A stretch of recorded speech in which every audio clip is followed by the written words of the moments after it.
Bismillahirrahmanirrahim. Assalamualaikum warahmatullahi wabarakatuh.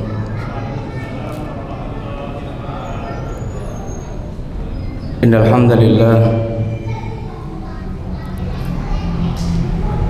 wassalatu wassalamu ala Rasulillah wa ala alihi wa ashabihi wa mawalah. Wala haula wala quwata illa billah, amma ba'du. Alhamdulillah, Bapak Ibu jamaah sekalian rahimani wa rahimakumullah. Insyaallah kita melanjutkan pelajaran kita belajar Islam dari dasar.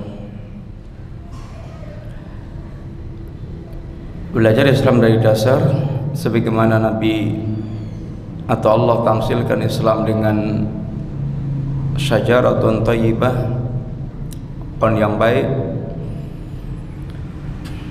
Maka dasar-dasar Islam adalah ada pada akidah agama ini, atau kalau itu pohon, yang paling dasar adalah akarnya, kalau itu bangunan yang paling dasar adalah pondasinya. Dan agama ini dasarnya adalah ini akidah yang diajarkan oleh Allah dan Rasulnya Sallallahu Alaihi Wasallam. Akidah sekalian sesungguhnya adalah perkara yang telah Allah fitrahkan pada diri manusia, sehingga kebutuhan kita berakidah adalah kebutuhan yang sangat asasi, karena itu yang akan menjadikan kehidupan kita benar-benar bertumpu pada akidah tersebut. Maka yang pertama di sini kita perlu tahu adalah apa itu akidah. Dikatakan oleh para ulama kita bahwa akidah itu maknanya adalah ma yatinul insanu bihi. Akidah adalah apa yang manusia beragama dengan agama tersebut. Ini wa ma yaqidu qalbuh alih, apa yang menjadi ikatan keyakinan di dalam hati seseorang. Sehingga kalau orang itu berakidah tertentu, artinya itu yang mengikat hatinya, itu yang menjadi warna dari hatinya. Seseorang bagaimana gerakan anggota badannya, amalan yang dia lakukan, itu sangat berkaitan dengan apa yang mewarnai hatinya, akidah apa yang mewarnai hatinya. Karena sebagaimana yang Rasulullah Sallallahu Alaihi Wasallam terangkan, bahwa sekalian, hati manusia itu seperti raja. Artinya yang menentukan baik buruknya anggotanya, rakyatnya adalah bagaimana sang raja. Nabi memberikan keterangan dengan ungkapan ala wa inna fil jasadi mudghah idza salahat salahal jasadu kulluh wa idza fasadat fasadal jasadu kulluh ala wahiyal qalbu.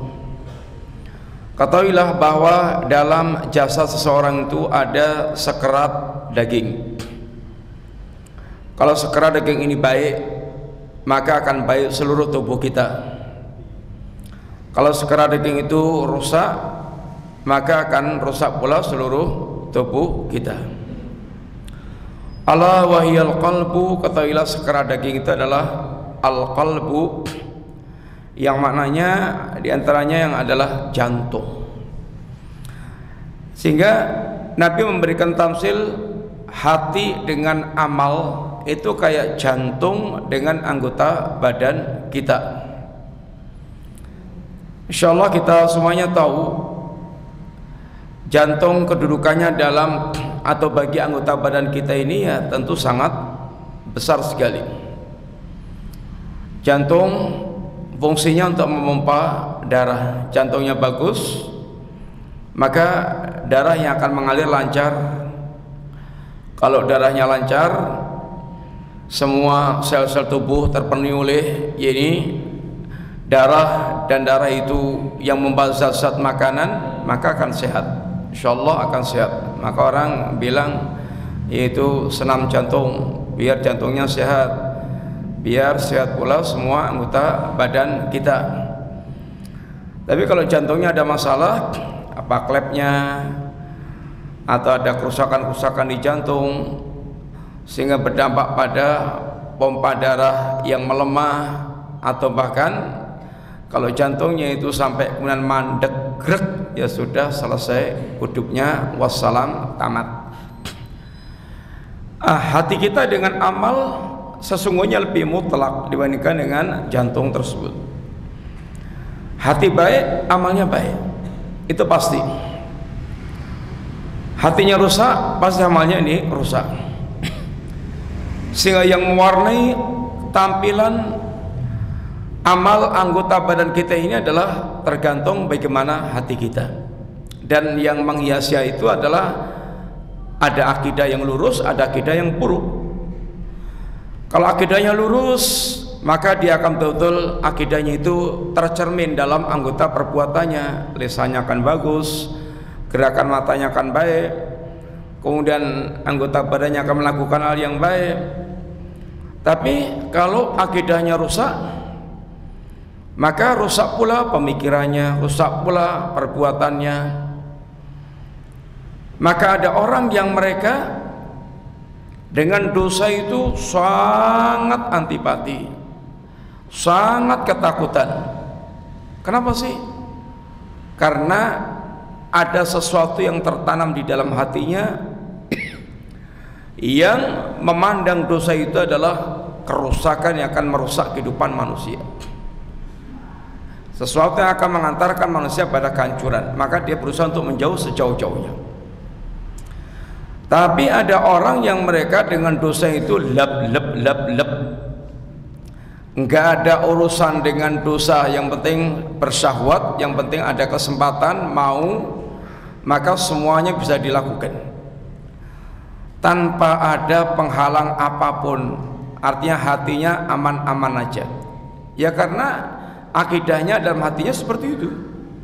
Dia merasa nggak ada Allah yang mengawasi, dia merasa nggak akan ada pertanggungjawaban di hari kiamat, maka berbuatnya ya semaunya, berbuatnya semaunya. Tapi kalau dia punya akidah tentang Allah, akidah tentang hari akhir, akan sangat menghitung-hitung untuk dia melakukan perbuatan yang melanggar itu, karena keyakinan dia ada Allah dan Allah akan meminta pertanggungjawaban semua perbuatan yang kita lakukan.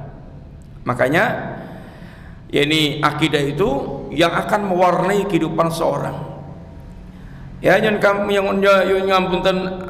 orang yang akidahnya muslim, berakidah Islam dengan akidah seperti rukun iman, beda dengan orang mereka itu yang ngapunten hatinya hati PKI, hati komunis, hati yang tidak kenal Allah, hati yang tidak kenal agama, anti agama. Maka warna perbuatannya pun akan sangat berbeda. Kemudian Bapak sekalian, yang kedua, akidah kita ini diambil dari mana? Dari mana kita mengambil akidah kita ini? Akidah yang lurus adalah terambil dari Al-Quran, dari As-Sunnah, sebagaimana yang difahami oleh para sahabat Nabi radhiyallahu alaihim jami'an. Kenapa dari Al-Quran? Kata Allah, inna hadzal qur'ana yahdi lillati hiya aqwam. Sesungguhnya Al-Quran ini benar-benar membimbing Anda kepada jalan yang lurus. Kalau kita ingin akidahnya lurus, ibadahnya lurus, akhlaknya lurus, maka mesti kita menjadikan Al-Quran sebagai panduan dalam kehidupan kita. Dan Al-Quran ini kitab yang tidak bisa dimasuki oleh kebatilan dari arah manapun. Sehingga Quran ini kitab yang memang dijaga oleh Allah Ta'ala. Dan penjagaan Allah kepada Al-Quran meliputi penjagaan lafaz dan makna. Inna nahnu nazzalna dzikra wa inna lahu lahafidun. Kami yang menurunkan az-zikr ini, Al-Quran ini, dan kami pula yang akan menjaganya Al-Quran itu. Sekalian, penjagaan Al-Quran itu meliputi penjagaan lafadznya, penjagaan maknanya, sehingga tidak ada lafadz yang lebih orisinil, bertahan dari ribuan tahun yang lalu sampai sekarang sebagaimana Al-Quranul Karim. Berapa ribu atau bahkan berapa ratus ribu atau boleh jadi bahkan berapa juta orang yang mereka menghafalkan Al-Quranul Karim. Sehingga kita ambil orang dari ujung timur, yang satu dari ujung barat, lalu kita temukan mereka suruh mengeluarkan hafalan Qur'annya, maka akan sama antara yang di ujung barat dan yang dari ujung timur. Al-Quran kitab yang dijaga oleh Allah tentang ini lafadznya.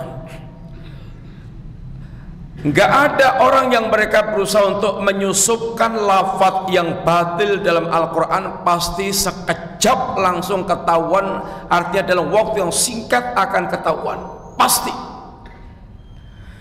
Enggak ada mushaf yang dicetak kemudian dihilangkan halamannya atau sengaja memang dipotong ayatnya, pasti akan segera ketahuan.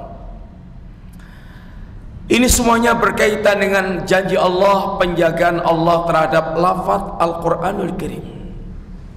Penjagaan Allah kepada Al-Quran, yang pertama dijaga lafaznya. Lafaz Al-Quran akan tetap terus terjaga sampai Allah nanti mengangkat Al-Quran, sehingga dunia sudah tidak ada sehuruf pun Al-Quran. Di akhir zaman sekalian, Allah akan di antara kejadian akhir zaman, Allah akan mengutus angin yang lebih lembut daripada sutra, yang merenggut setiap orang yang punya iman, sehingga pemilik iman itu semuanya diwafatkan oleh Allah, tinggal sejelek-jelek manusia, sirarun nas. Dan kondisi sejelek-jelek manusia itu dikatakan, diwariskan, yang namanya zina itu telecek di mana-mana, di jalan-jalan, sehingga terbaiknya di antara mereka mbok ya nyingkir. Itu kondisi akhir zaman. Maka tersebarnya zina itu termasuk di antara ukuran keburukan zaman. Zaman yang buruk di antaranya banyaknya perzinaan yang tersebar di mana-mana. Kemudian di antara kejadian akhir zaman adalah Allah akan mengangkat Al-Quran, sehingga tidak ada satupun huruf Al-Quran yang masih tersisa.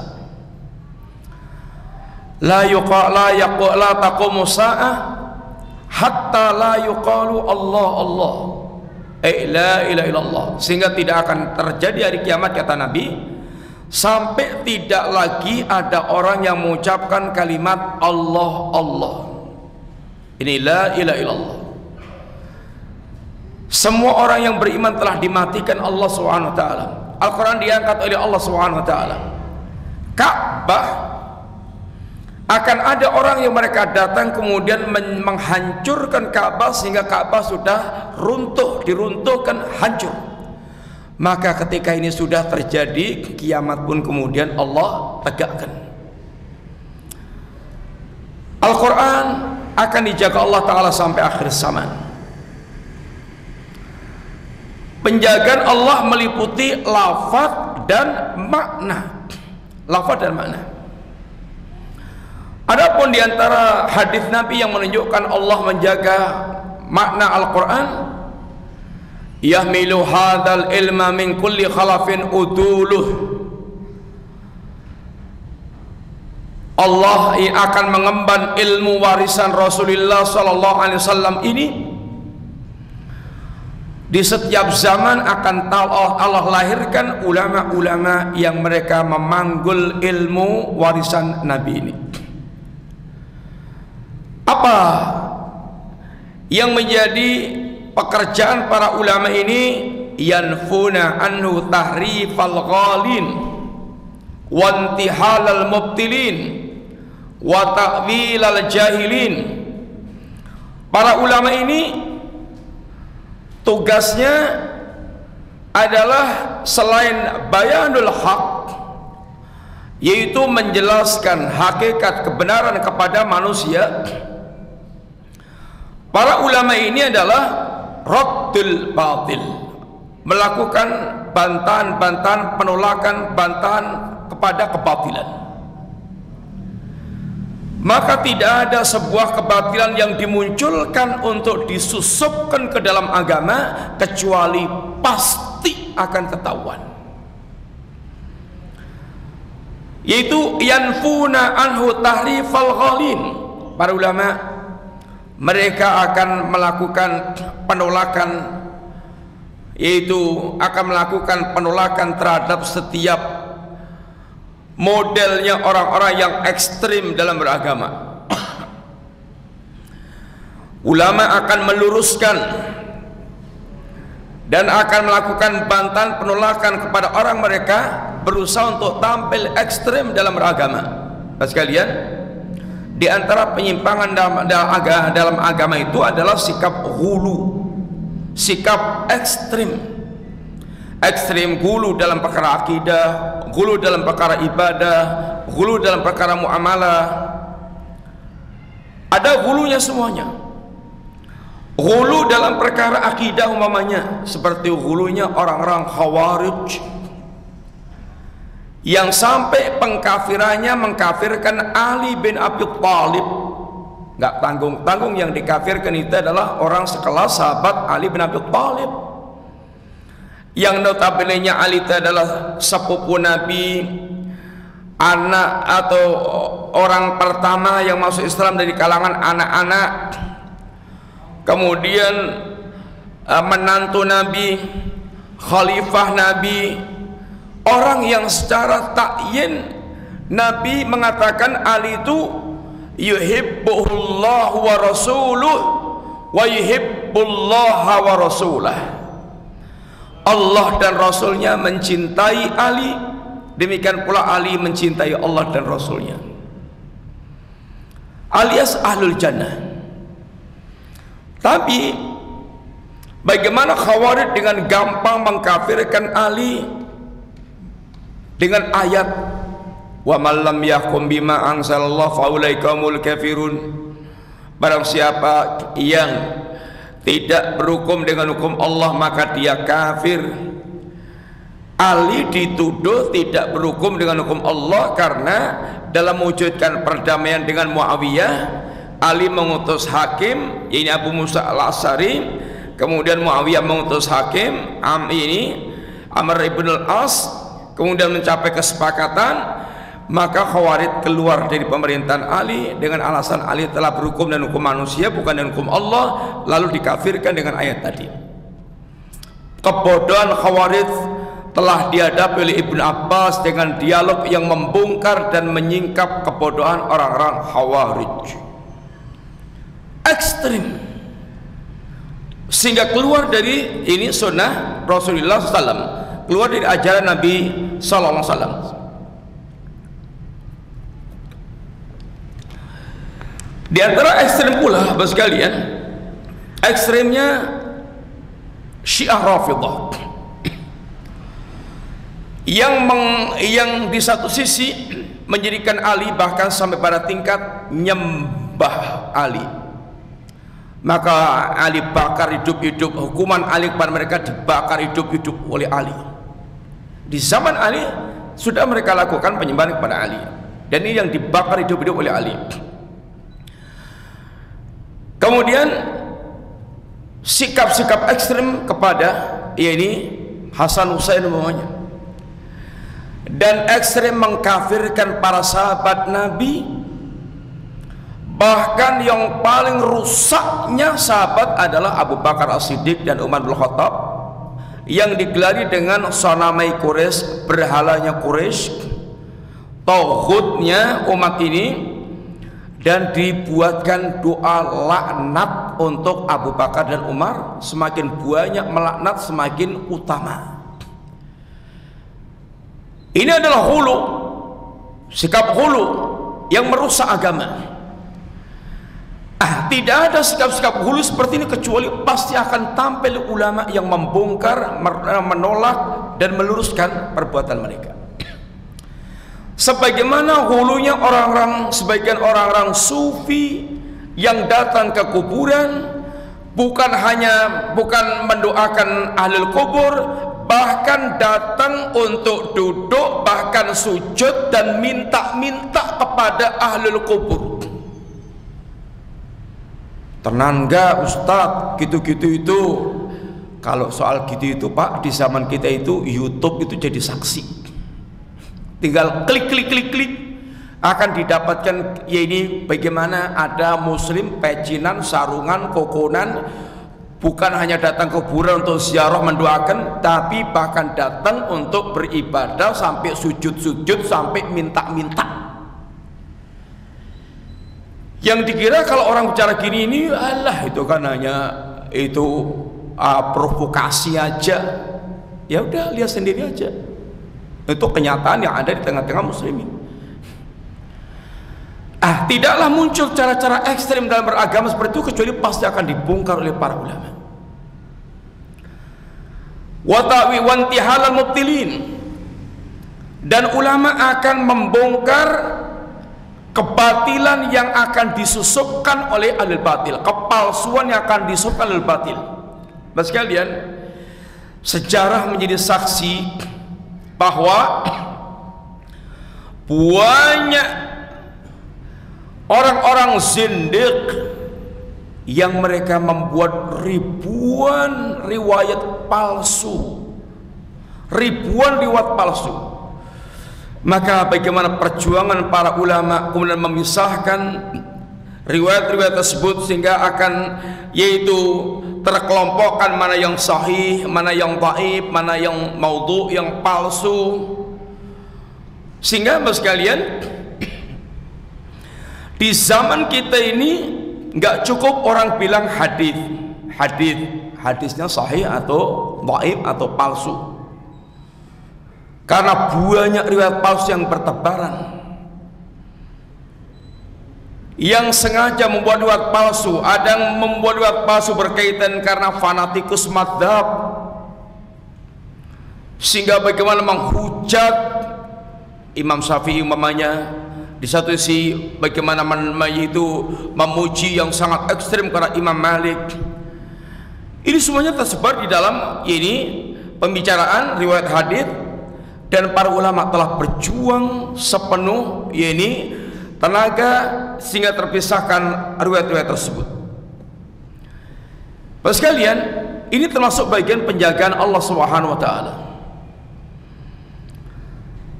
Wa ta'wilal jahilin, dan para ulama yang akan yaitu menolak takwilnya orang-orang yang bodoh.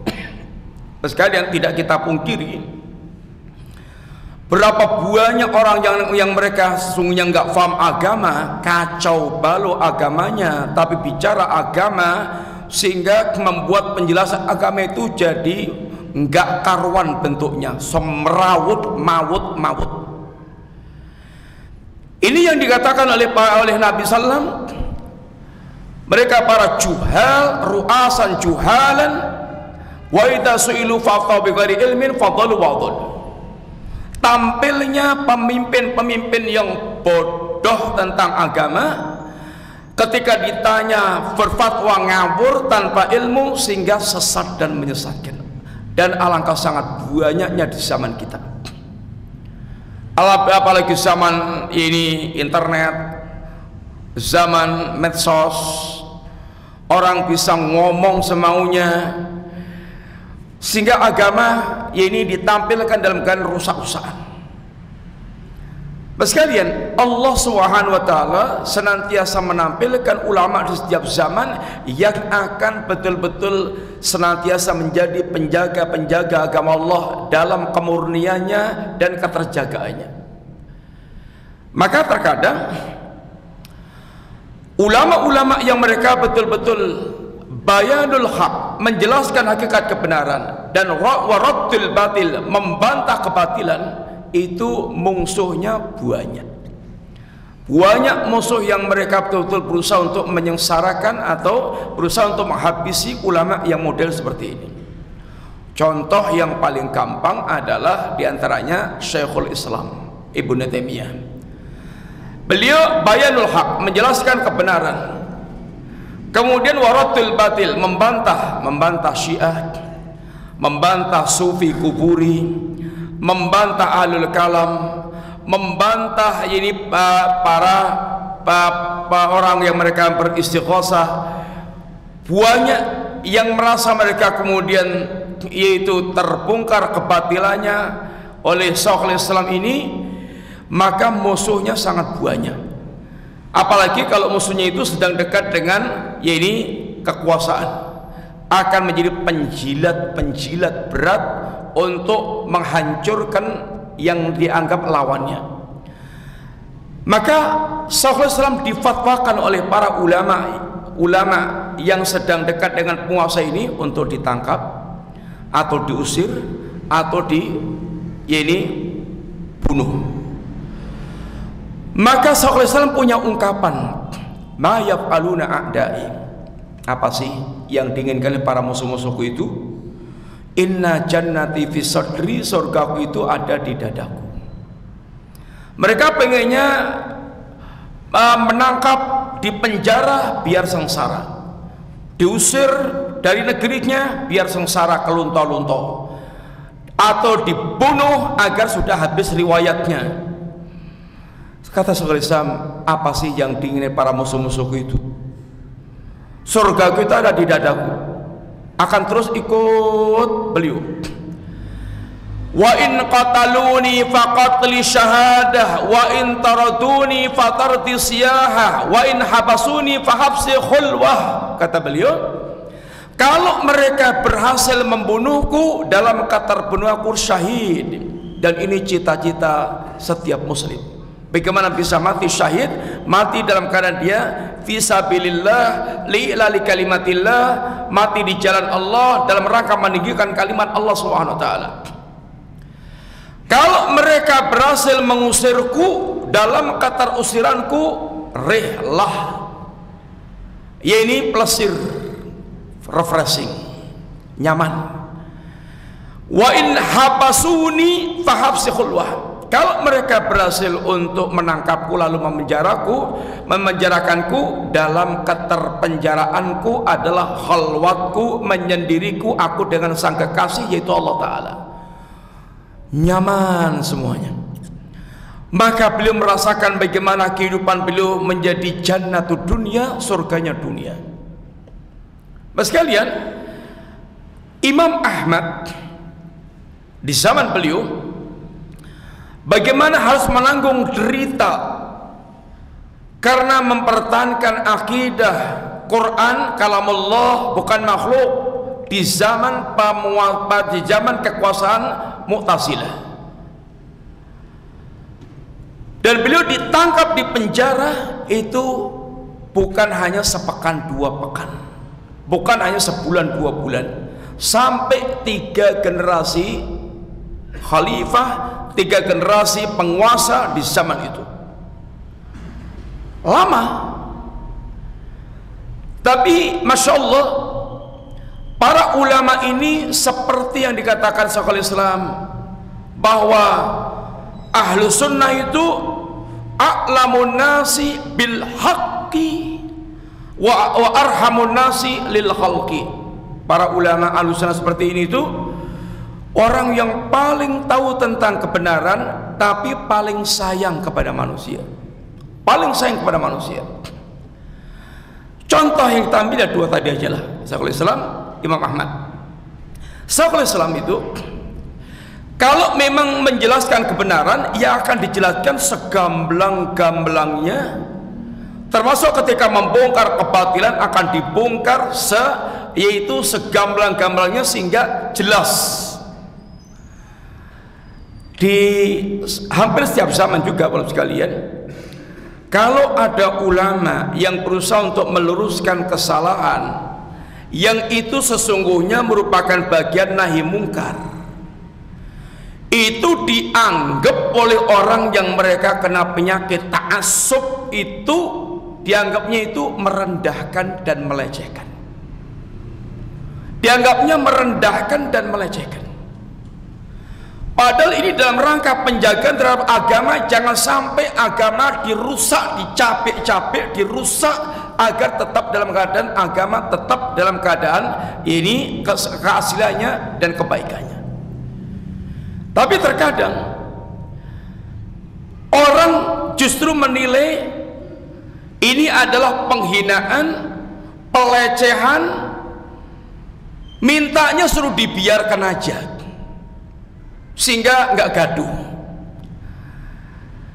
Apalagi malah kemudian tujuannya terbalik, dianggapnya ini membuat ini heboh, membuat gaduh, meresahkan. Yang ibaratnya yang ngapunten, yang nelek, dia yang nelek dibersihkan, kemudian yang membersihkan kemudian dianggap malah penjahat. Ini adalah keumuman yang terjadi. Apalagi kalau pandai-pandai membolak-balik fakta, pandai-pandai kemudian melintir perkara.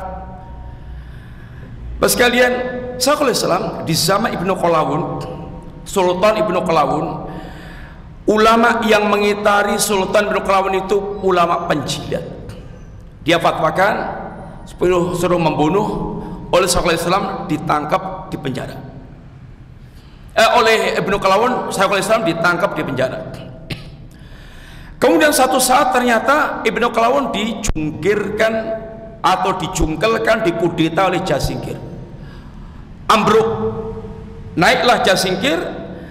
Ulama penjilat ini pindah, kemudian sekarang menjilat kepada Jasingkir. Maka betapa mendidihnya darahnya Ibnu Qalawun.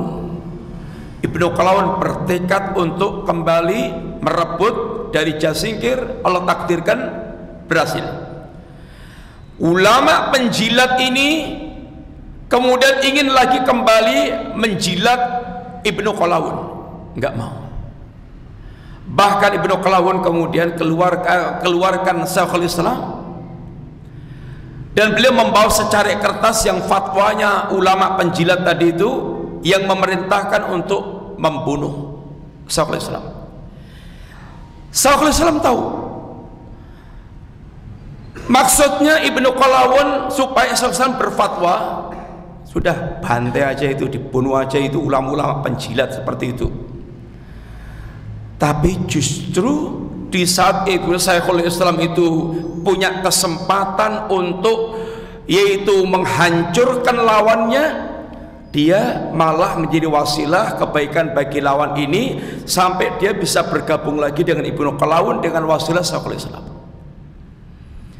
Ulama Ahlussunnah kalau dia pun ini bersama dengan penguasa itu sifatnya nasihati, bukan jelomprongken, menasihati dan untuk senantiasa dalam kebaikan. Ini adalah diantara bagaimana Syekhul Islam memiliki akhlak yang sangat luhur terhadap lawan-lawannya. Datang Al-Imam Ibnu Qayyim, muridnya, menghabarkan bahwa lawannya itu meninggal. Harapannya Syekhul Islam akan gembira.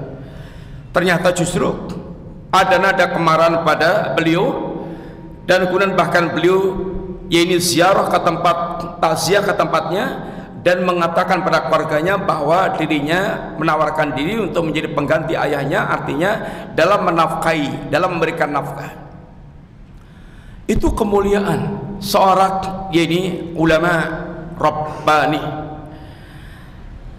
Imam Ahmad Bapak sekalian, Imam Ahmad ketika beliau dipenjara sampai 3 generasi raja ini disiksa oleh Al-Guju istana, yang pukulannya itu pukulan yang bisa membuat ini patahnya anggota badan.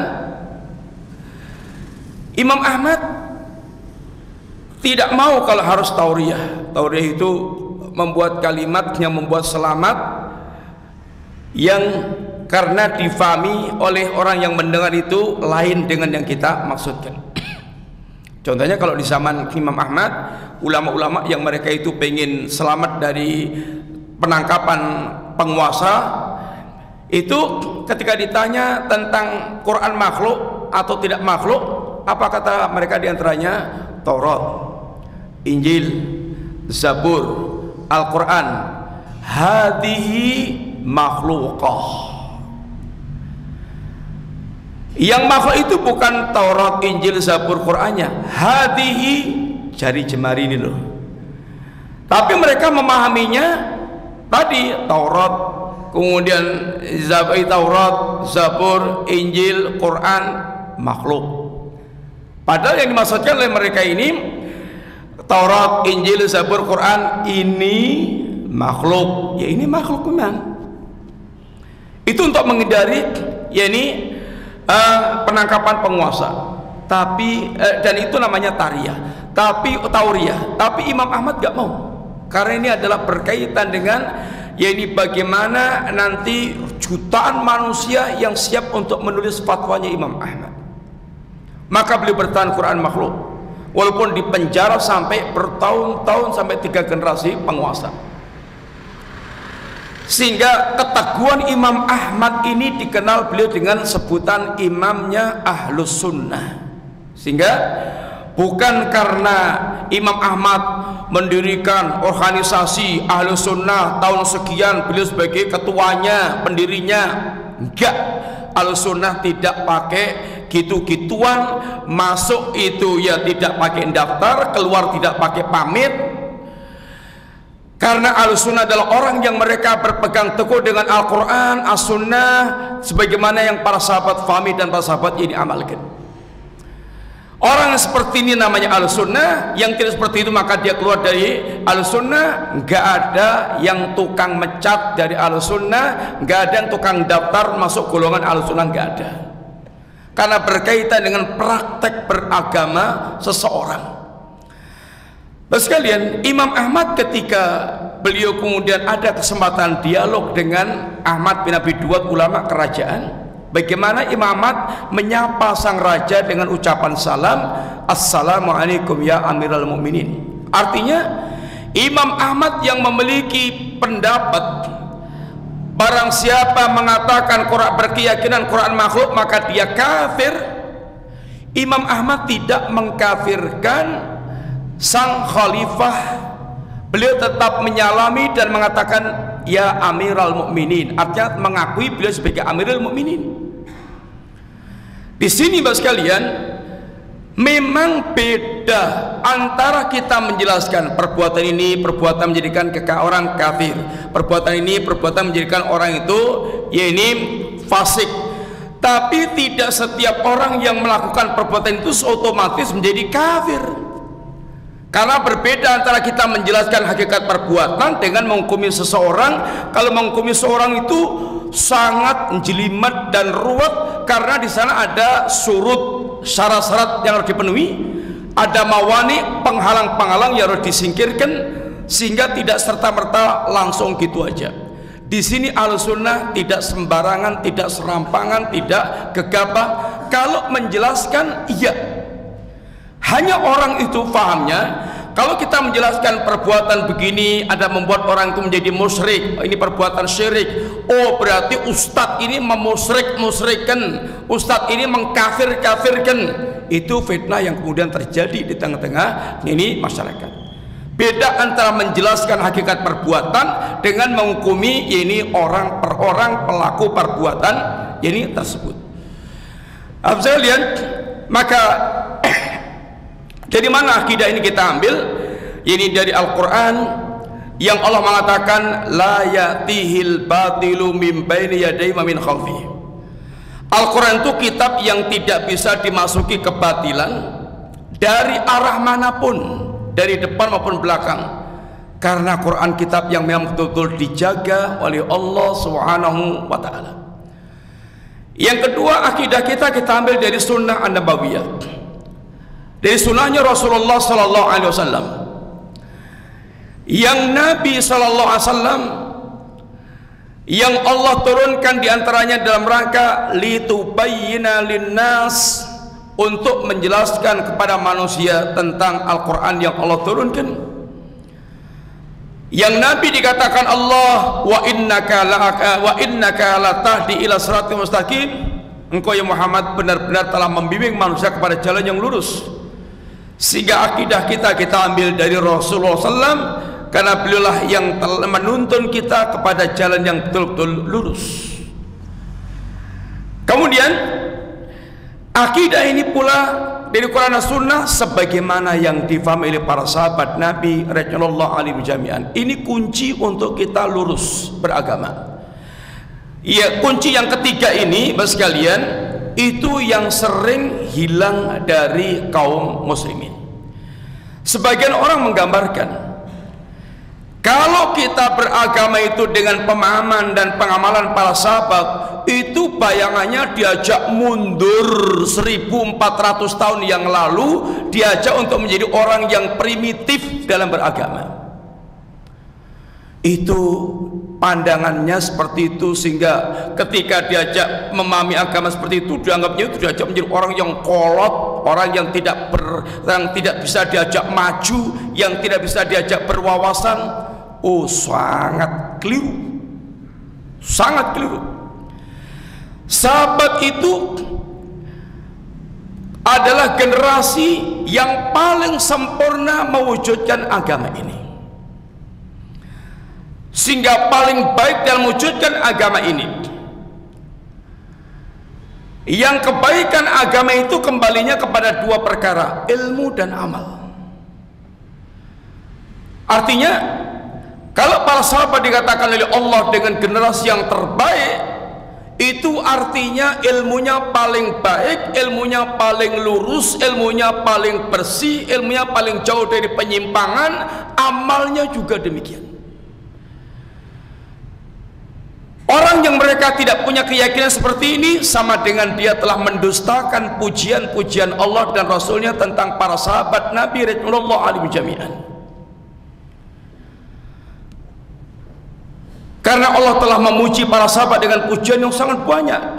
Contoh umpamanya, ulaika humus shadiqun, mereka adalah orang-orang paling jujur dalam beragama. Ulaika humul muflihun, mereka orang yang paling sukses dalam beragama. Ulaika humur rasyidun, mereka orang yang paling lencang, paling lurus dalam beragama. Ulaika humul mu'minuna haqqan, mereka orang mukmin yang sejati, dan pujian-pujian lainnya. Dan Allah telah menegaskan pula radhiyallahu anhum wa radu'an, Allah ridha kepada mereka dan mereka ridha dengan Allah Ta'ala, dan mukmin berikutnya tidak akan Allah ridhai kecuali karena mengikuti para sahabat Nabi radhiyallahu anhum jami'an. Ini dulu Bapak sekalian, matur nuwun, terima kasih, jazakumullah khair. Wassallallahu ala nabiyina Muhammadin wa ala alihi wasallam. Assalamualaikum warahmatullahi wabarakatuh.